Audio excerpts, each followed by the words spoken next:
Suspense. And the producer of CBS Radio's outstanding theater of thrills, the master of mystery and adventure, William N. Robeson.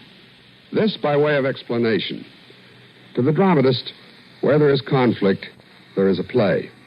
The conflict, the naked emotions, the tragedy which occurs in the psychoanalyst's couch, therefore, is fair game to the playwright.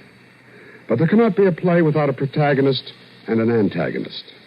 In the play you are about to hear, the antagonist, the bad guy, happens to be the doctor. But let the AMA and the APA note, we do not wish to imply that all psychiatrists are heavies, nor that psychoanalysis is nonsense. Without psychotherapy, a lot of us would be dead, or worse, so sick that death itself would be a welcome surcease. So listen then to Headshrinker, starring Miss Agnes Moorehead. And now, Headshrinker, starring Miss Agnes Moorehead. A tale well calculated to keep you in suspense.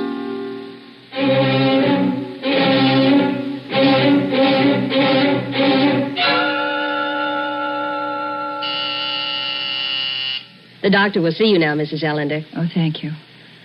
I am his last appointment. As usual, Mrs. Ellender. I'll be leaving shortly myself. As usual. Yes, thank you. How are you this afternoon? All right, I guess. The couch, or may I sit down? The couch, I think. Your associations seem to flow more freely on the couch. All right. You're the doctor. I said you're the doctor. Yes, I heard you. Well, that's supposed to be funny. Is it? You laughed the first time I said it. First day I came here. I laughed to put you at your ease. I had heard it before. You've heard everything before, haven't you, Doctor? Does it seem that way to you? Everything but this. What? I'm going to kill you. When? Before this hour is over. Why? Well, look at your notes, Doctor. That must be quite a file you have on me. Ruth Ellender. Manic depressive, compulsive, obsessoid, check and double check neurotic. How long have I been turning myself inside out for you? How long have I been doing my psychic striptease for you? How many hours have I spent on this couch? How many? You know as well as I. Oh, no, I don't. Once I could place myself in time fairly well. But no longer. Now there is no time. Now there's nothing but 5 o'clock to 5:45 every afternoon, Monday through Friday. Now they're 23 hours and 15 minutes of the day. I don't know where they go. And Saturday and Sunday. What do you suppose happens to me on Saturday and Sunday, dear doctor? This is a phase of the treatment. Oh, yes, I know. Transference, it's called. To be followed by counter-transference. And when that is completed, I'll be a whole person. But hasn't the transference gone a little bit too far?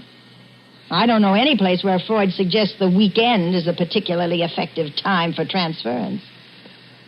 What happened to those weekends, Werner? What happened to the Saturdays and Sundays of my transference? Each patient requires his own kind of treatment. And some other patient needs the weekends?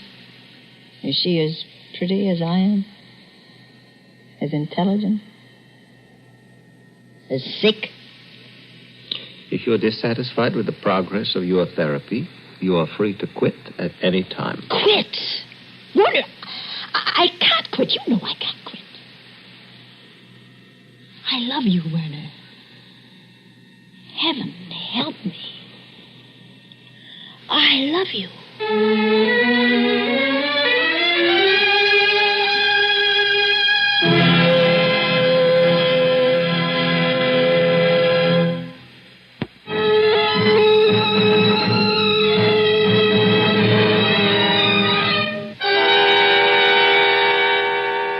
Love.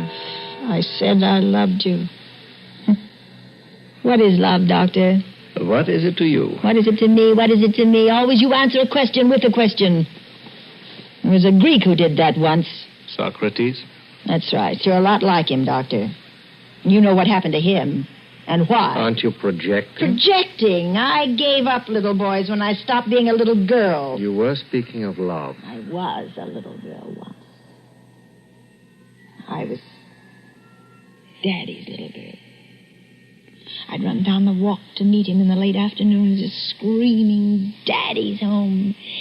Daddy's home. He'd sweep me up in his arms and kiss me, and his cheek would be scratchy against mine, and his mustache would tickle, and he smelled funny, but nice. Sweaty in the sweet, bitter breath of a pipe smoker. The smell of a man. Oh, we had so much fun together. In the evenings, I'd curl up in his lap while he was reading the paper. He never minded a bit. Daddy? Dear Daddy, you know what I'd like to do next Saturday? I'd like to go to the beach with you. Will you take me, Daddy? Will you? We'll go down early in the morning, and we'll stay all day, and we'll have lots and lots of hot dogs. And... oh, no, Daddy. Just you and me. We don't want Mother along. Oh, why did it stop? Why can't I sit on your lap anymore, Daddy? Why? Why, Daddy? Why, Daddy? Why?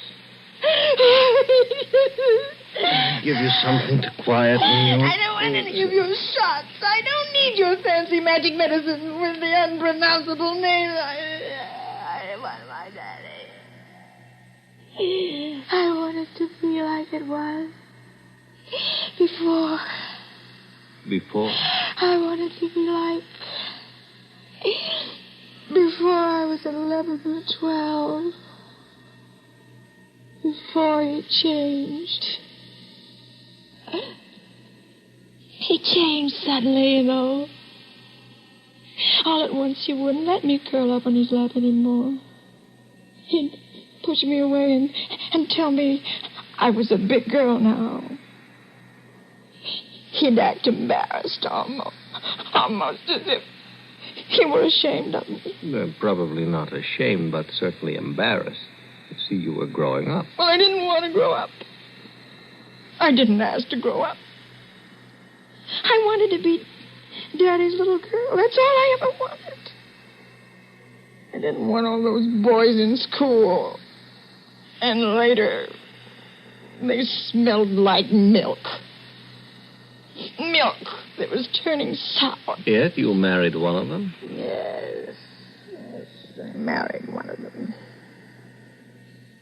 He called me his princess. And he was my knight on a white horse. And we were married in church. I was a June bride, and Daddy... yes, Daddy gave me away. And I was Mrs. George Ellender. I wasn't a princess anymore.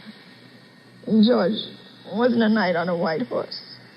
It wasn't like the fairy stories where they lived happily ever after. Those stories don't tell you about sinks full of dirty dishes. They make no mention of the sleep smell of the dawn embrace and the painful tedium of getting to know someone after you're married to him. But we made it all right. We got through that first year. We played house. I called him Daddy, and he called me Mummy. We thought it was fun. Well, it was fun. And you changed all that. You wakened me. You taught me reality. You opened my eyes, you and your psychoanalysis. Why did you pick on me? There were other women at that party where we met. Lots of them. Nice, juicy, neurotic ones. Why me? You sought me out. Oh, come now. I arrived at that party in the best of health. You left it a very sick woman who could be made well only by you. You convinced me that I was leading a meaningless life, that I was unhappy and maladjusted and immature. You assured me that I would only realize my fullest potential through psychoanalysis. You practically begged me. No, you seduced me into becoming your patient. You came here of your own free will. That first night, when you took me to dinner, I didn't know then. Well, how could I that no ethical analyst would have suggested such a thing? Well, I thought it was part of the therapy. Well, I was so easy for you, wasn't I, Werner? It must have been very little fun for you, really. No struggle. Poor Werner. I took away your sense of conquest, didn't I? But I gave you everything else. Everything. Willingly. I loved you, Werner. You were a god. My god. Your pipe, your beard. You were... Daddy? What a contemptible thing to say. What an evil, dirty man you are. You see why it has become impossible for you to continue as my patient. Yes. I told you, when I became your lover, that I could no longer be your doctor. And you were right. So that's the last time I will ever lie on that couch.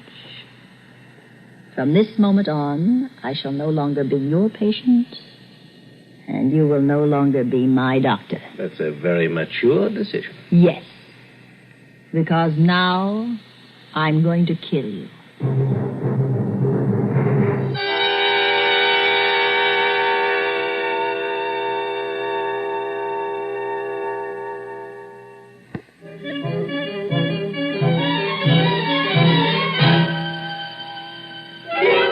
That gun is loaded? Do you think I'm just acting out my aggressions? I'm not that sick, dear doctor. This gun is loaded. You have considered the consequences. All of them. If you take my life, society will take yours. They won't get a chance. There's another bullet in this gun. Several. I could ring for help. Oh, go ahead. You'll be dead when it gets here. You are quite determined to kill me? Quite. And do you feel qualified to judge, to condemn, and execute another human being? As qualified as any other woman who has been rejected by the man she loved and found him to be not worth her loving. Oh, don't you think this comedy has gone far enough? It is a comedy, isn't it? And you're the comedian. The apostolic descendant of Sigmund Freud. From all our sins, dear Freud, deliver us. Thy will be done. Deliver us not into our id, and forgive our ego, for thine is the power and the superego forever and ever. And little bearded Werner is thy vicar on earth. Oh, you are becoming hysterical. Put the gun away and get hold of yourself. I'm enjoying our little comedy. And my hour isn't over for 12 more minutes. It is my hour. I'm paying for it. You're insane. Insane is a legal term, not a psychiatric term. Remember, we learned that early on the couch. There is no such thing as insanity, only varying degrees of adjustment to reality. There, see how well I know my lesson? See what a good patient I've been? But you were not just a patient. You were so much more to me. You made me a man. Yes, I know. I know, so you told me. But you didn't tell me about the one before me. The one who tried to commit suicide after you refused to continue therapy. How did you... Oh, I've been doing a little checking. Very interesting, the things you hear around town when your name is mentioned. You know, Werner, you aren't very highly thought of in this community. What do you mean? I'm surprised no one has named you as a correspondent in a divorce case yet. How many of your patients stay married after you're through with them? What is it you have against marriage, Werner? I cannot be responsible for what a person does once he learns the truth about himself. Of course you can't. A surgeon can be held responsible if he leaves a pair of pliers inside a patient after an operation. An obstetrician can be held responsible for a bungled delivery, but you can't be sued for a ruined life. Oh, it's a great out you have. The patient did it himself. Well, name me one patient you've made happy. Oh, psychoanalysis does not guarantee happiness. Now you tell me. It seeks to help the individual to adjust to reality. There's no such thing as happiness. That's not what you said. There is only absence of angst. Translation, please. Angst, anxiety, fear. A person can function normally only when he has rid himself of fear. What are you afraid of, Werner? Me? Nothing. And why do you hide behind that beard?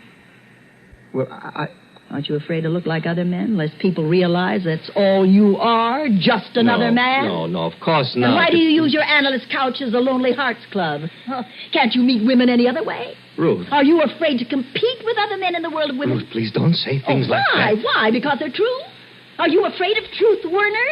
Of Ruth, reality? You said once you loved me. Oh, so I did. And you said you loved me. And I believed you. But now I know you didn't love me. You hated me. You hate all women, and you hate the happiness they can bring to a man. So you try to destroy love wherever you find it. You aren't an evil man, Werner. You're a sick man. I know I am. What can I do? Sit here all day long listening to the deepest problems of others, but who can I turn to with my problem? Well, forgive the bad joke, but what you need is to be psychoanalyzed. Oh. I was, you know that. Well, then you need a refresher course. No. Ruth, I need you. Me? Yes. Ruth, you know all about me. You understand me. I need your help, Ruth. Help me.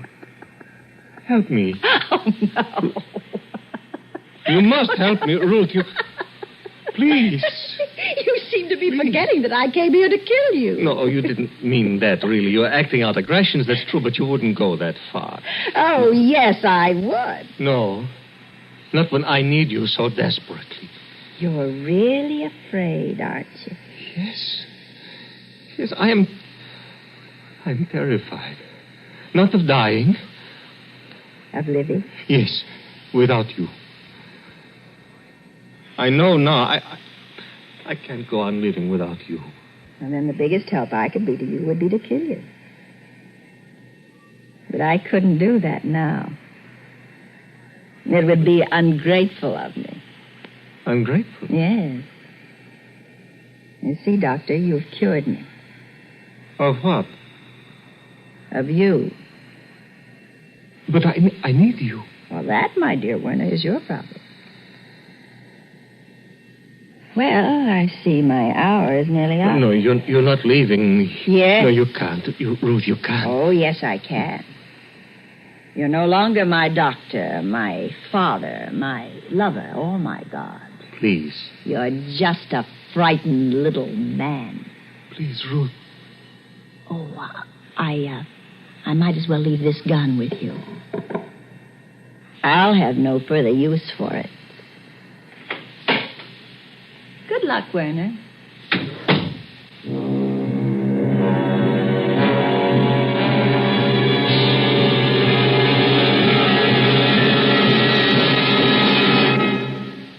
Suspense, in which Miss Agnes Moorehead starred in Headshrinker, written, produced, and directed by William N. Robeson. Supporting Agnes Moorehead in tonight's story were Lawrence Dobkin and Paddy Gallagher. Listen. Listen again next week when we return with another tale well calculated to keep you in suspense.